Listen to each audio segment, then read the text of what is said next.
Hi everybody. This week's live stream I'm doing only on Instagram. It got confusing. Oh.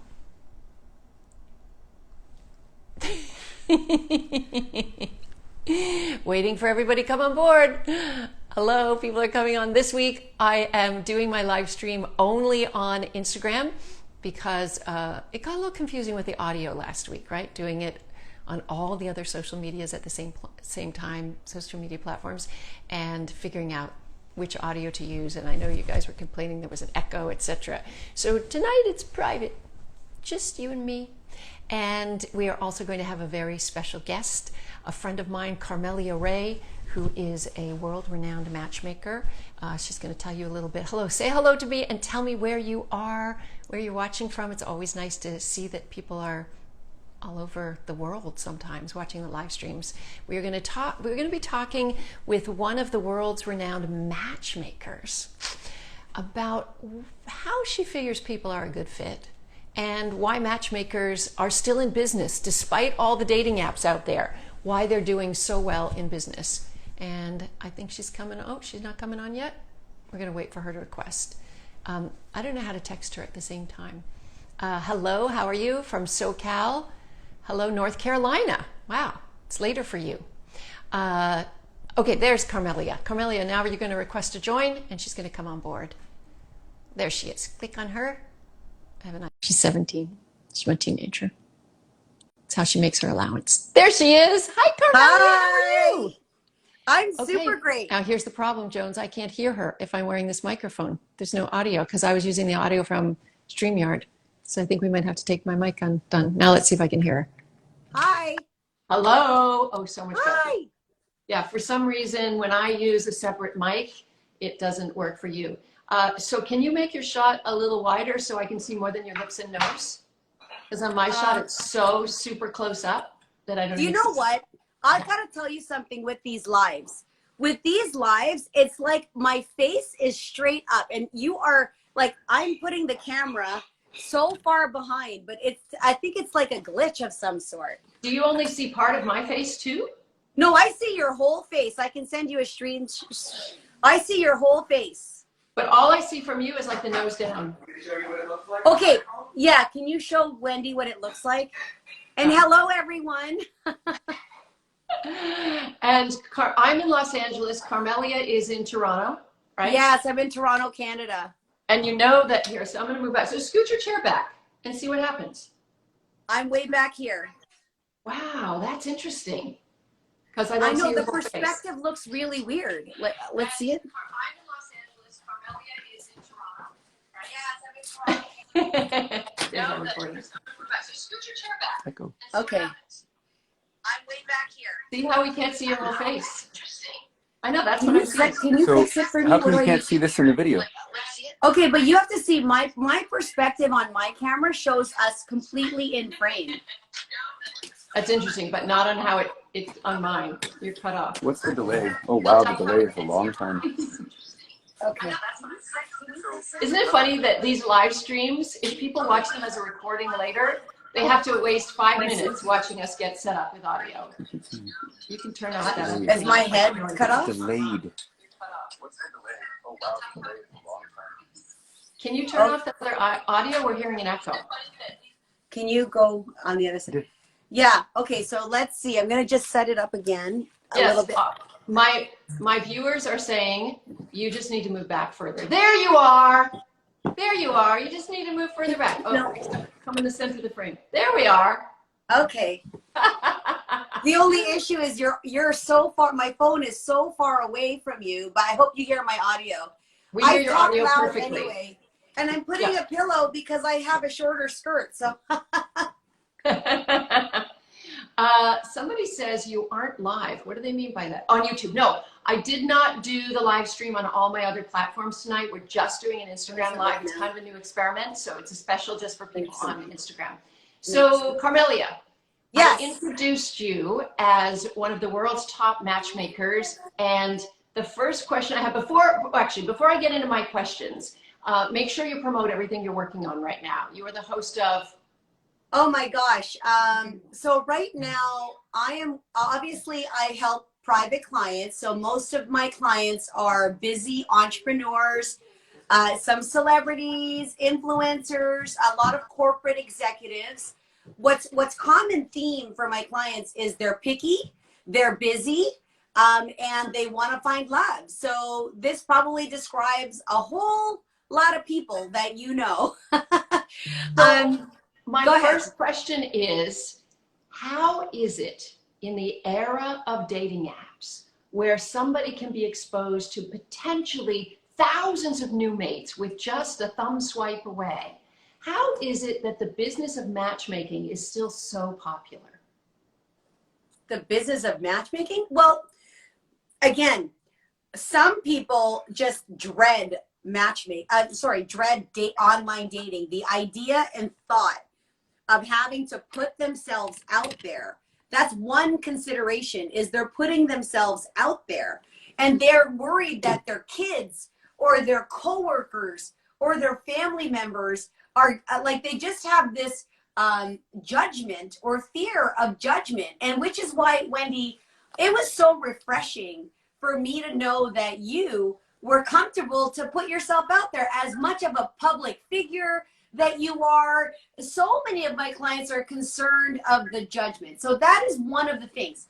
The second thing is there are more, unfortunately, horror stories with people who have been catfished, with people who, meet somebody claiming they're 5'11" and then they're 5'3" upon meeting, or women that, inflate their weight. They actually take weight off, and They deflate. They deflate their weight. And then men inflate their pocketbook. So there's all these trends that happen. Now, I work with my clients to help to filter some of those dating profiles, but it's never foolproof. But now that we can do video dates, and as you and I just get on the phone, there is some sense of who we are, right? I get to experience you to a degree, but it still feels a little two-dimensional. But this is certainly better than a still image, and you can hear my voice. In fact, I welcomed you into Clubhouse, and I remember which is the new social app, and I'm meeting so many fabulous people. We met Justin Garcia. We've met tons of people on Clubhouse and new people I don't know. And what's great about Clubhouse is you can go straight from their Clubhouse profile to their Instagram, where most times on a dating site, you have no idea of their social proof. So there's that little element of not protection, but knowing someone, because now if they've attached their Instagram, you're getting some sense that this is a real person in real life. So it does add some layer of comfort, right? When you do that. As an international matchmaker, when someone comes to you, and I know a lot of my followers are asking me how much, we'll get to that in a minute. First, let's talk about what the services are and what you do. So I heard you say that sometimes you act almost as a dating coach and help them on the dating apps with their profile and choosing people. But you also have your own database and literally just match up people? Yes. So right now, Wendy, if people, once they're finished watching, they can go to my Instagram bio, and my little link in the Instagram, it says Sociotap. If you click on that link, the very first link says Clubhouse casting for singles. And there's also a link for, joining my elite roster. What it does, like for people who are in Clubhouse, I just drive their link that to click there, because there's just so many people when I'm speaking inside the Clubhouse room. There could be 1,500 people in the audience that are single, and it's just the fastest way for them to join my free database. So many matchmakers offer the opportunity. Even Patty Stanger, she was on the app the other day. There were 3,500 singles that welcomed her because she's had, a long time career with Millionaire Matchmaker. And so they too get to go to Patty's network, Millionaire Club, or whatever it is, and just sign up for free. So there's two ways that you can engage with me. You can join to just put yourself in the pool. but this is a private pool. Nobody has access to the singles. So none of my clients can secretly go in. Everything is 100% confidential except my team, the recruiters, the coaches, and primarily me. And then my clients who invest in the search or help me, pay for me to be their matchmaker, they are the ones that I recruit for. So think of it like headhunting. It's a personal recruiter, personal headhunter. So now that my paying client says, Carmelia, do you have, tall, dark, and handsome, 45 to 55, lawyer that lives in Santa Monica area? I can now go to that pool and go, let me see who I've got. If I don't have that person, Wendy, that's where I put on my recruiter hat, and that's where I start to network. I create events. I will ask friends. I associate in those circles of like-minded people and let them know, hey, by the way, I am looking for a match for this very eligible bachelor. Who do you know that's single? Everybody knows somebody who's single. So that is part of it. Your main skill as a matchmaker is the fact that you are just so connected to so many social circles. It's all who you know. And in fact, Wendy, I have been, this week in particular, I probably will be on 15 to 20 media outlets. And in fact, I'm so happy to be here with you because look at the people in the audience. If I were not here, they would not know that I'm in front of you. And I feel like your circle is definitely a higher caliber of viewership. They're following you for your thought leadership. They're following you for your advice as a relationship expert. And you are right in my lane. So it makes sense for me to engage in this conversation. So for those who are listening, thank you. Thank you for being part of Wendy's circle. And if you've got single friends, pass them my way.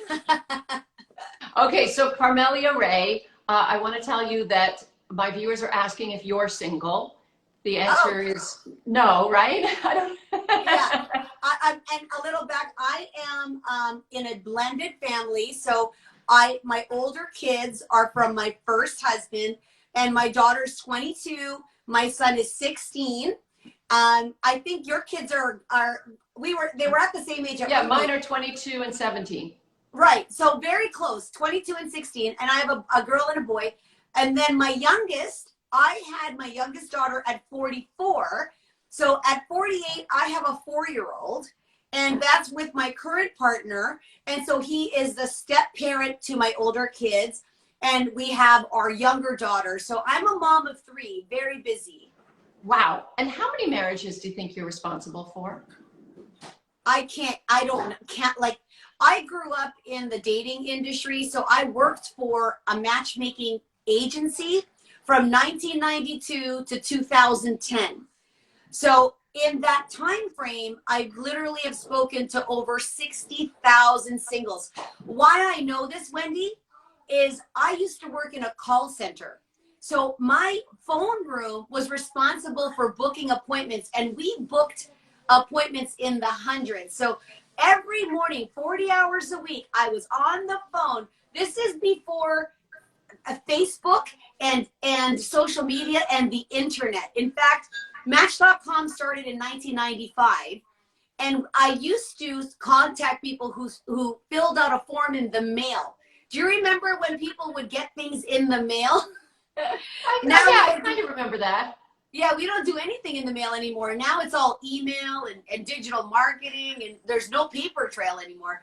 So thousands of marriages, either directly or either because I showed somebody an opportunity and I ran that business for a long time. So I did have a COVID baby.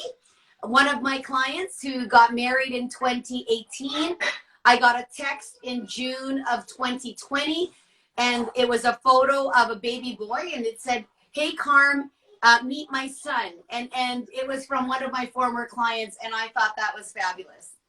I do want to answer one question or comment that I see one of our viewers. Basically, someone somewhat sarcastically, I'm thinking, said, a divorced matchmaker, how does that work? And I want to remind everybody that human beings are wired to have even the most monogamous of human beings, but we have the widest range of sexual behavior of any primate species. But even the most monogamous and committed of human beings, because of our very, very long life expectancies, now can expect to have 2 or 3 long stints of monogamy in their lifespan with some mate selection in between. We call that dating, of course.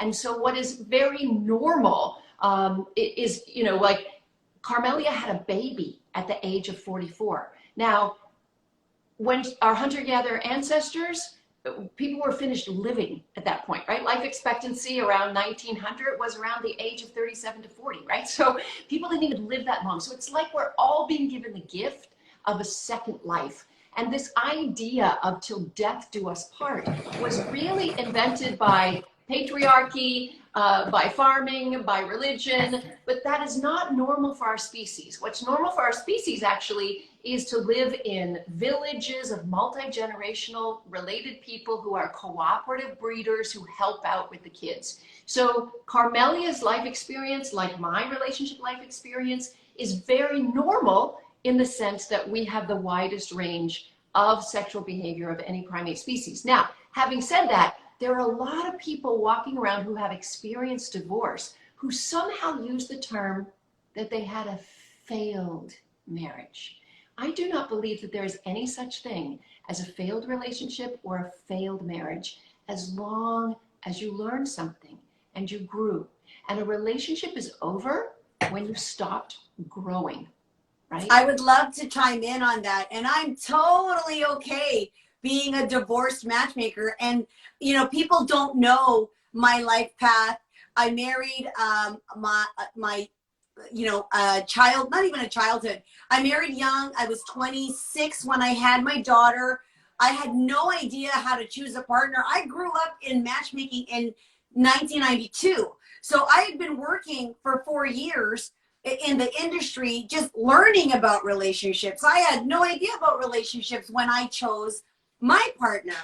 And what's unique is I feel, and my clients really appreciate, that I've had that life experience, that I can relate to the difficulty of being divorced, the difficulty of going through what was not an easy separation from my former partner, and also having been a single mom and being in the dating world, trying to date as a single parent.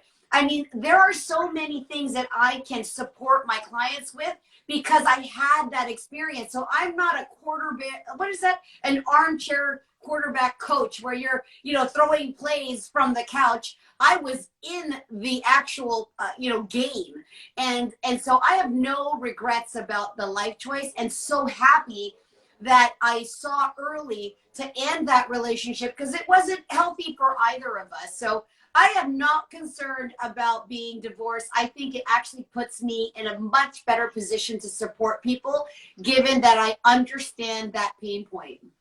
I agree. You know, I've said many times, would you rather lose weight at the gym, but with some ectomorph Barbie doll who's never had to lose weight herself? Or would you rather have a health and fitness coach who had to lose 50 pounds and learn lifestyle changes to keep it off? And so, oh my gosh, I'm way more inspired by somebody who shown growth, who made a difference, than those who were born into success. And of course, it's admirable to maintain success because you can have a lot of wealth and lose it, or you can also come from nothing and, you know, teach those skills. What is it that say you can give the man the fish or you can teach them to fish? In my case, I teach my clients how to fish. Having said that, I want to say another question that I just saw whiz by. Something like dating apps and the dating industry is more prolific than ever. Why is the divorce rate still 50%? Let me clarify. First of all, the divorce rate only hits 50% when you've been married 20 years. If you've been married 10 years, your chance of getting divorced is about 65%. If you've been married 5 years, your chance of ever getting divorced is about I'm flipping it around. It gets 50% and then it goes lower. So you have at 5 years of marriage, you have a 75% chance of staying together for life. At 10 years of marriage, you have a 65% chance of staying together for life. Now, let's stop and analyze life. Again, when till death do us part was invented, death was pretty imminent, right? And because of our continuing extension of our lifespan, more and more people are living longer than ever, you're going to see a number of long stints of monogamy with some mate selection in between. And that's why the dating industry has become an industry. There never used to be single people in their 30s, single people in their 40s, single people in their 50s, single people in their 70s, right? And so there is an industry that helps and caters to all these people because it's very hard, especially when you're re-entering the mating marketplace. Okay, somebody wants me to talk about dating apathy. Yes, we should talk about that too. That's a whole other thing. So let me, first of all, Carmelia, ask you this question. What do you think the biggest mistake people are making in dating today? You know, the biggest mistake people are making in any platform, and I see this on, again, I'm going to refer to this Clubhouse, on Facebook, on Instagram, is they're leading with photos that do not flatter them or that look like they're not thinking that their future partner may be on this platform to be attracted to them. So you're talking about men, because I think what women do is the opposite. They over make up and over filter, and then they're not very real. Yeah, but men put the ugliest pictures with the worst camera angles and the toilet seat up behind them in the bathroom mirror. You're like, why? I don't know. Or as simple as smiling. I mean, I don't know what your research says, Wendy, but I can tell you, if I'm scanning a room, I am always lit up or more interested in the person who's smiling. They don't look approachable. It looks like people are sporting their driver's license photos on their, social accounts, or they're having a bad day. And then they wonder why things aren't working. The other thing I would say, which I see as a big mistake, is people write down everything they don't want.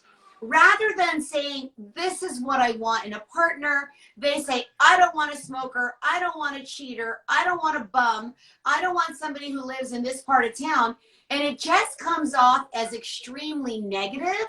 And men and women both react to that going, oh, well, they must have been through some stuff. And that just gives the energy that they're frustrated.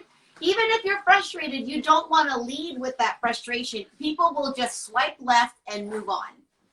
Carmelia, I had one criteria when I was looking for my boyfriend online.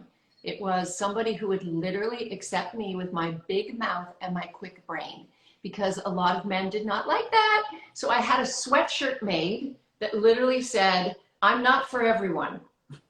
And I had a look on my face like that, I'm not for everyone, right? And he was like, oh, I love this sarcastic woman. Oh, I bet she's got a nice big mouth. I'm gonna like that.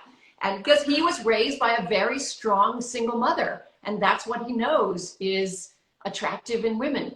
So you got to think about what's unique about you and know that there's somebody out there for everybody, even a mouthy overthinker like me. There's a strategy to, what you did, because I don't know that I would have necessarily gave that advice. However, given that you attracted the man that was intrigued by that message, and also as powerful as you are, was not intimidated, was almost like the challenge. You challenged him and he was up for it. And I think that's where you're using your evolutionary psychology and the way to reel a man in from having this filter. They're filtering themselves out, right? Like, I'm not for everyone. Where some people's profiles are too broad. That's the other thing. They're for everyone. You can message me. I love cake, and I love pizza, and I love salad, and I like to chill, and I like to go out. So they cross each other out. There really isn't this sense of who the person is. But you were clear. I got a loud mouth. I'm a very strong woman. I say what I mean, and you're taking it all. And that, I think that's really admirable. And you can put that off. You can pull that off. Somebody just said, maybe I should hold a fish on a boat. No, don't. No. He hates the fish shots. No. I understand Absolute the no. evolutionary reason. It's like, I'm a hunter. I can bring you back protein on some deep evolutionary piece. We get it, but it doesn't necessarily, turn women on. So that's the first thing, is not representing themselves well in their profiles. What about Correct. the early exchanges when people are meeting each other? Where should the boundaries be, and where should the sharing be? With the pandemic, I feel like people are getting into deeper conversations sooner. And part of that is allowed and acceptable, because you're asking things about, like, who do they live with, where are they going out, what's the opportunity, like, you want to kind of test the how comfortable you are with their surrounding and who they're going out with because of the pandemic. That's an extra consideration. But outside of that, I don't think you dive deep into, all of these very intimate conversations in the very, very beginning. If you've done a great job at completing your profile, that profile should be the stop or go for someone, right? Okay, you're listing your age criteria, whether you want kids or not, what your occupation is, a good sense of who you are. So really the date is about measuring chemistry. If there's something that's missing that you don't know, for example, if you happen to be 37 and you don't know if you do want to have kids and you haven't stated that, and that's a priority to you, then that's something you can, I think, is acceptable to talk about, because that is a key life value. There are things that you may want to clarify before you go further with the relationship, but those are the things that your profile should screen out for you. One of the things we I do think that I've said this all the time. I think people need to have a relationship life plan. Think about what planners we are. We plan our education, we plan our retirement, we plan our careers, we plan our wedding, but they don't plan their relationship life, knowing that you're probably going to have 50 to 60 years of dating, mating, and relating, and how much of it will be with monogamy, how much will have a traditional marriage, whether you want to have kids, how many, when, at what age, right? And so I think it's unfair to keep that information as a secret from potential mates. I think that your job is to tell somebody, hey, this is my plan. You want to get on my bandwagon? And Great. to that point, it's so funny. I had a young lady ask this question and said, I met this guy. We have been dating. They were intimate from day one. She was clear. We hang out. We have sex. I enjoy his company. And she's thinking, I want to ask him. And they've been dating since November. And she's like, she asked the crowd, hey, I'm thinking about asking him to be my Valentine on Sunday, because I'm not clear on where the relationship is. And Wendy, he hasn't asked her to be her Valentine, and they've never had the discussion about defining the relationship. That's November, December, January, half of February, 3.5 months. She's 3.5 months in negotiation. And she has not talked about, but you know why? She said, I'm afraid to. I don't want to bring it up. Well, guess what? He's not bringing it up either. So there is so much ambiguity in that relationship. And she realized that, yeah, I guess if he's not bringing it up, he's not choosing her to be a partner. He hasn't said, let's be exclusive. And she said, well, we spend a lot of time together. And I said, but have you had the exclusivity conversation? No, I haven't. Then you got to assume you're not exclusive. And also, usually men don't bring that up. That's sort of women's job to bring it up. And so, I don't know. I know you probably heard me talk about this study. Dr. Sandra Metz at the University of, I think it's Kansas. She has a great study called the Passion Turning Point Study. And she looks at the onset of first sex in a relationship and whether that becomes a positive passion turning point or a negative passion turning point. And she said if two things happen before first sex, that first sex is likely to be a positive passion turning point. And what are those two things? The first thing is just a discussion about feelings, any kind of feelings. Like even if I'm really into you or I really like you a lot or whatever, some kind of expression of feelings. And the second is the what is this conversation, not necessarily the what are we, but the what is this? Is this a hookup? Is this a stepping stone to get to know each other better for a longer term mate? What is this supposed to be? And as long as both people explain, you know, even if they both say, you know, it's supposed to be just a hookup, yeah, me too, we're good, then it can still be a positive passion turning point. But more than not, people will say, well, I actually want to have a long-term relationship. I hope you could be that mate. I find you very attractive. Wendy, So, I love the distinction, not what are we, what is this? So you're actually referring to the relationship dynamic, and you're not saying what does the am sex I your mean? girlfriend or not, right? Let me ask you a question. In your research, what has been observed of couples who get together on day one and have sex on day one? What's been observed about that? What's the impact of long-term relationship? Are there any studies about it? Yes, there's a big one, and it was done at, what's the name of the researcher? It's at the University of Utah, and he looked at delaying the onset of the sexual relationship. And he found that if the couple had sex within the first few weeks, that when you hit the 1 year mark, 92% of them were not together.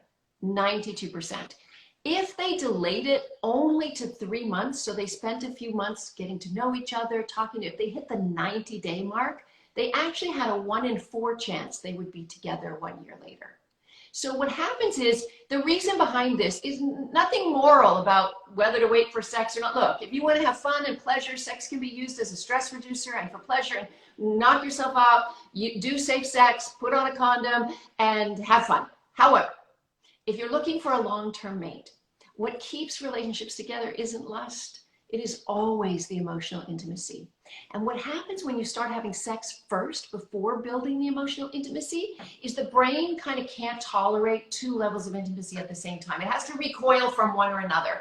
So it either deals with the physical intimacy and all that pressure, having been seen and felt in that way, and puts the other aside. Or if you take the time to build emotional intimacy first, then the first sex augments that. And if you talk to long-term committed couples, they will say that the reason why they don't have affairs is because they're so emotionally connected to their partner, they would never want to hurt their partner.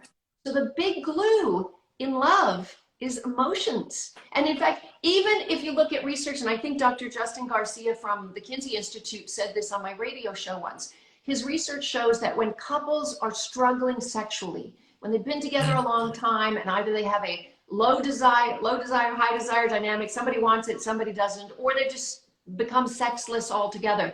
The way to get that back together isn't about saying, now touch here, now do it at this time, light a candle. It's not behavioral.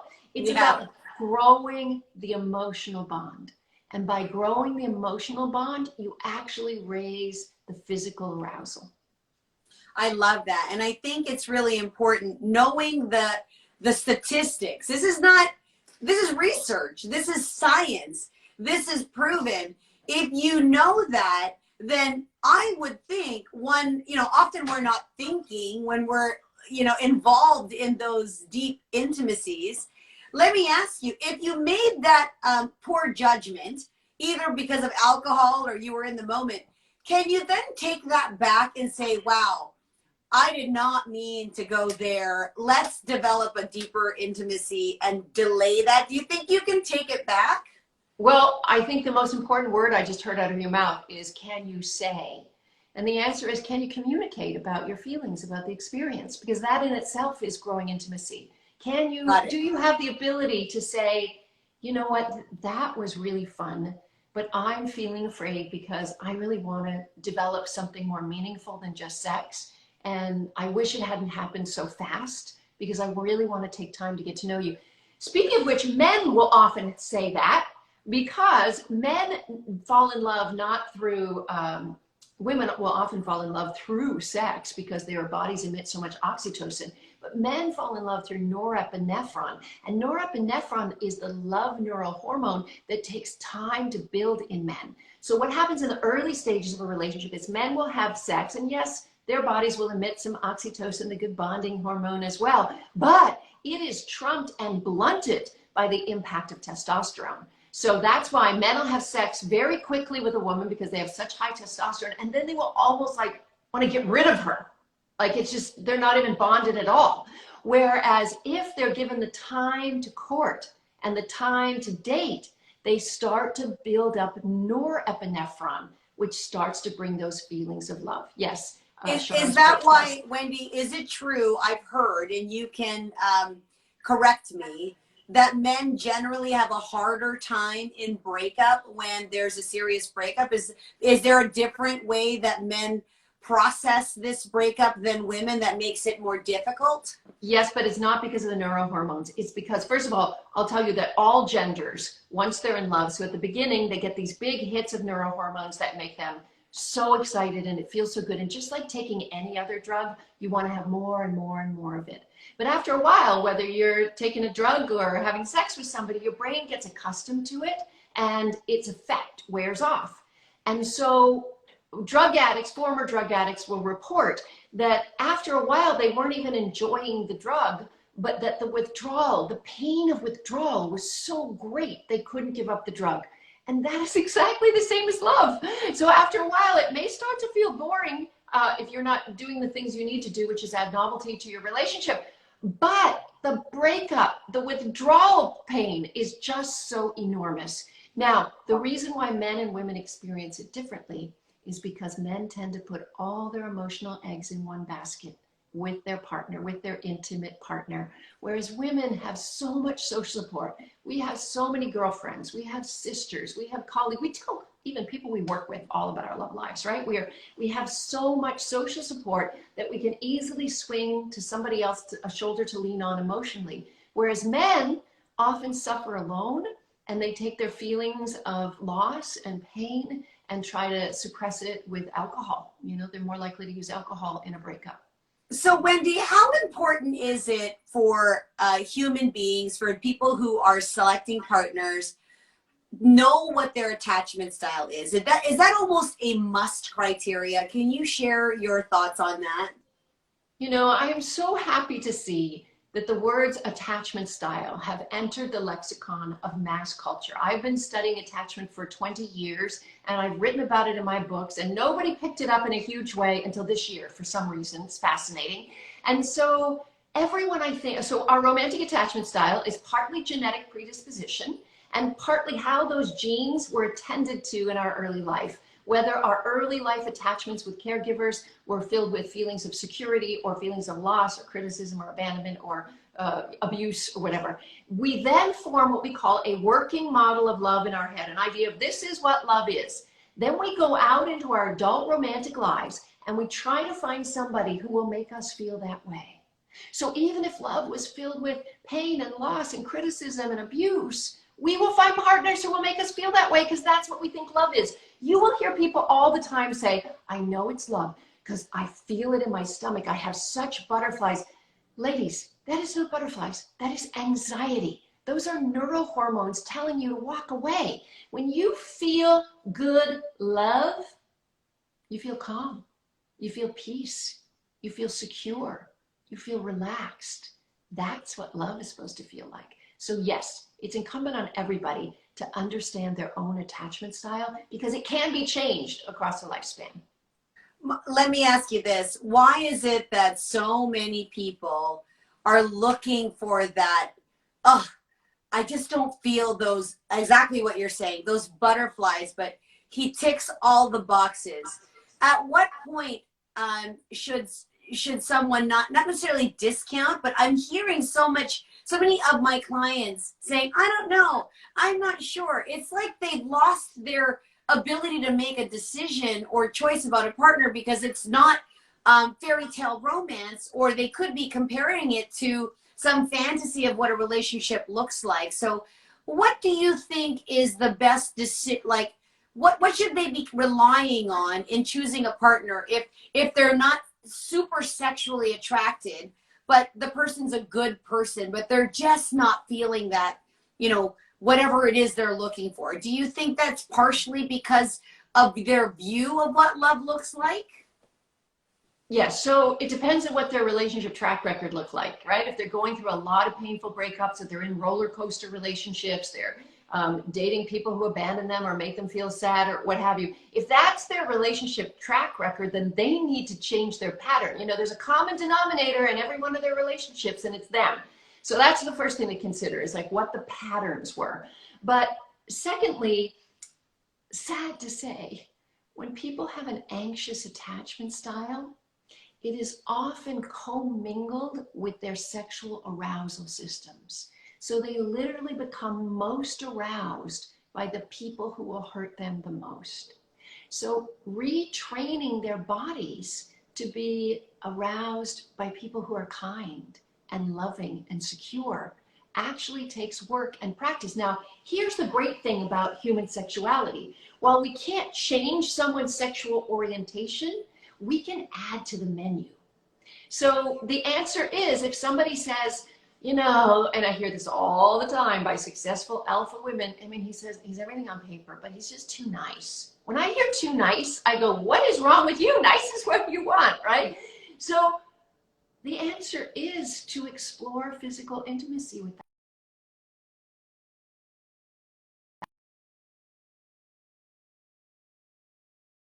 So the answer is to explore.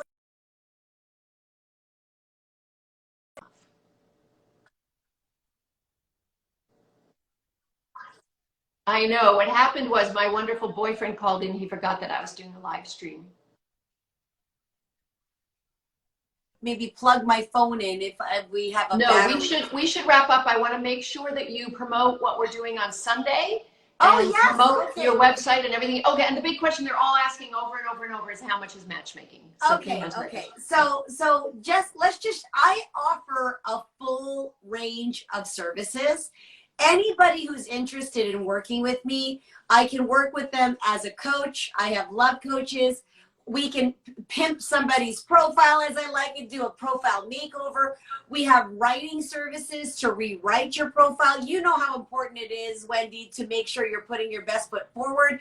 And also we do digital concierge. We actually do the swiping and writing for you. And then there's full service matchmaking. So those fees can range from anywhere from $250 to $5,000 and $10,000 and $15,000. So it's such a wide range.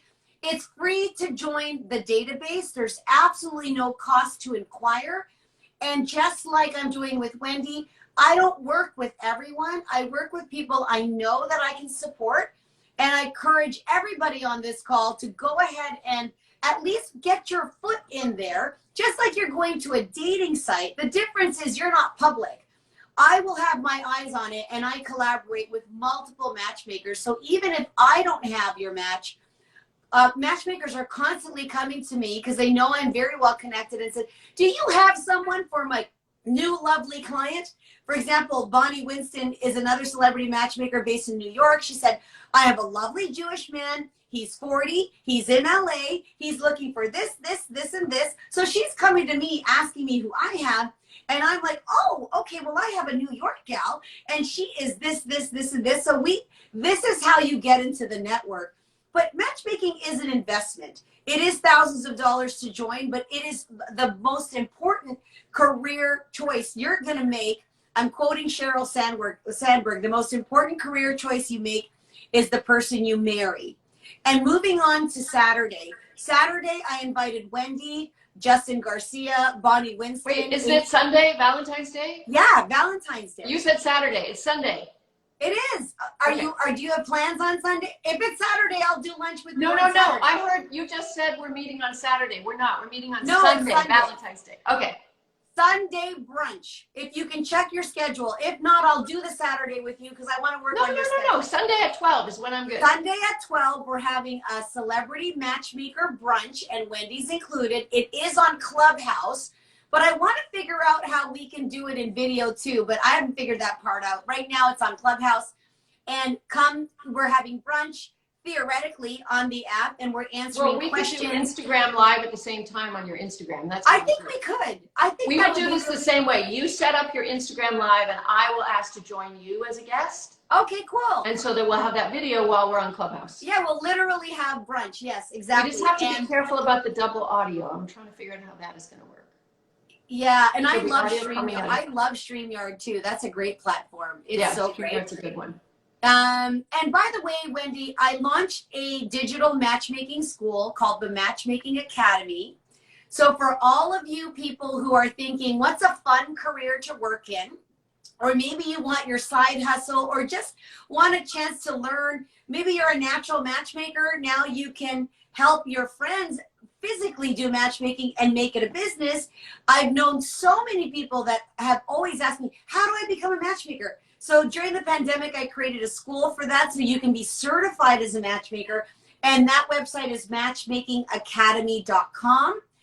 Everything is on my website, and you can follow me here on Instagram. So happy that we reacquainted. I've known Wendy for years now. I'm a big fan, and I always will be. So thank you so much for inviting me to your show. And I'm a big fan of you. Carmelia Ray, follow her if you haven't done so. And I will see you at 12 o'clock Pacific time. Valentine's Sunday, on Valentine's Okay. Day. As well, everybody else, remember, you can hear me live on the iHeartRadio app every Sunday from 4 to 6 p.m. for the Dr. Wendy Walsh Show. Thanks for tuning in. Bye, Carm. Thank you. Bye. Bye. You can end it now. Okay.